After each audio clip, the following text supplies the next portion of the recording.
Hello and welcome to your November 2021 edition of the Utah's Online Library Update. Today I have a special treat for you. You are not hearing from a librarian today. However, a former English teacher may be masquerading as a librarian. We have Matt Winters here. I was a human library book at one point, but that's a whole different story. Right. That you're going to have to listen to our podcast to hear that story. This is just going to be like a choose your own adventure connection of YouTube videos and podcasts for you. Exactly. I'm excited to be here, Dani. I'm excited to talk about Scribble today. Yes, yay. So there is a new tool available in Utah's online library that we want librarians and teachers across the state to know about. It's called Scrible. Matt, what the heck is Scrible?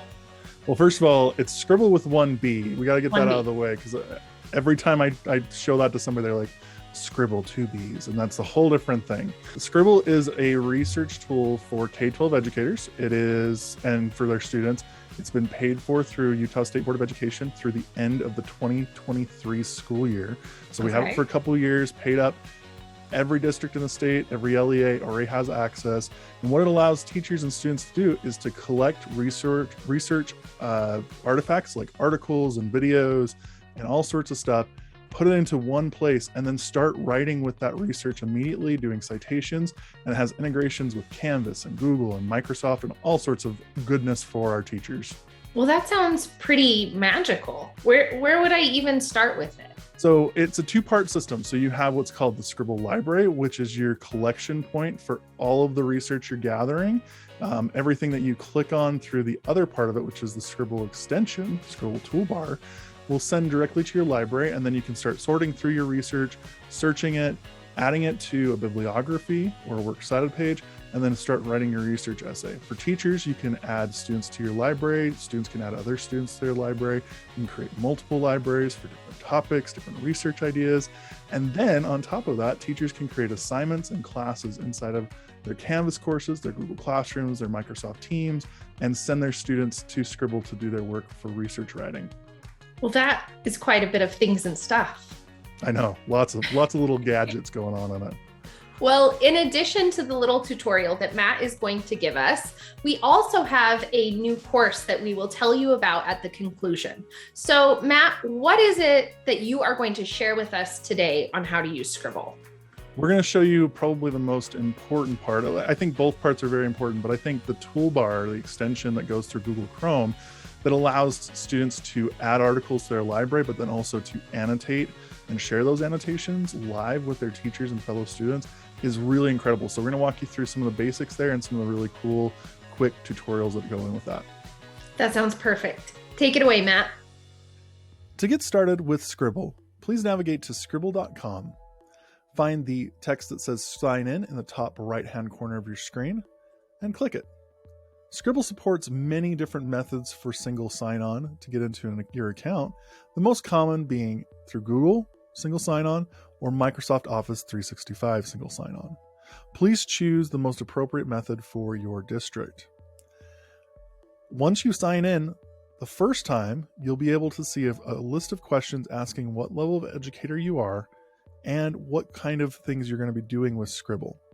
If your domain has already been recognized by Scribble as being a whitelisted domain, you'll be automatically moved to a full pro account for teachers or for students. I'm going to go ahead and click Google to log in. The first place we're going to see when we log in is our library.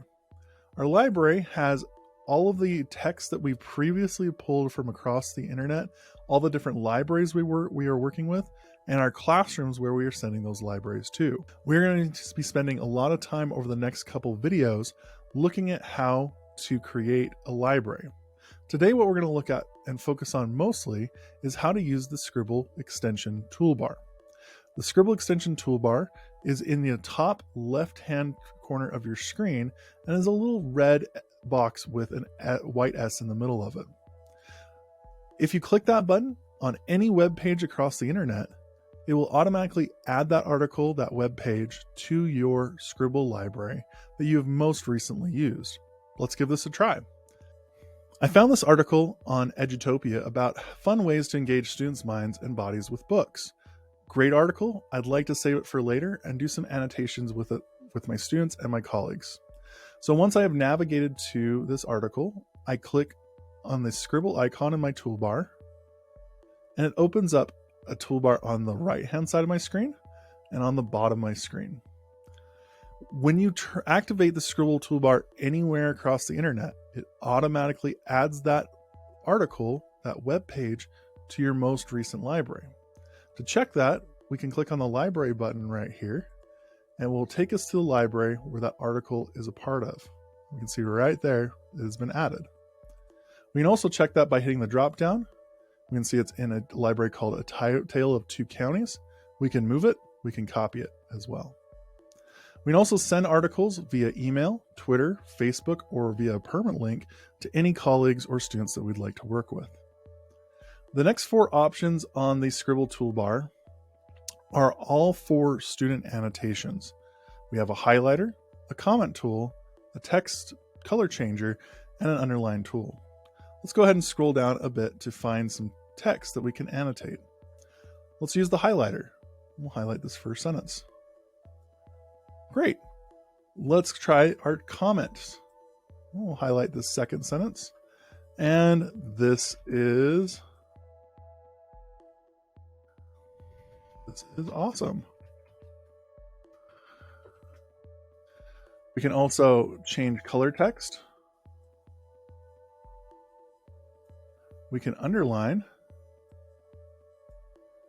And we can undo previous changes. We can also clear and make invisible any of the annotations we have on the article. The next 3 tools are for accessibility. The first one is to read selected text aloud. We can translate any text to dozens of languages, and we can define selected words. We can also send feedback and report problems to Scribble. On the right-hand side, as you can see our comments. We can add collaborators. That could be a student, another teacher, or a whole group of people.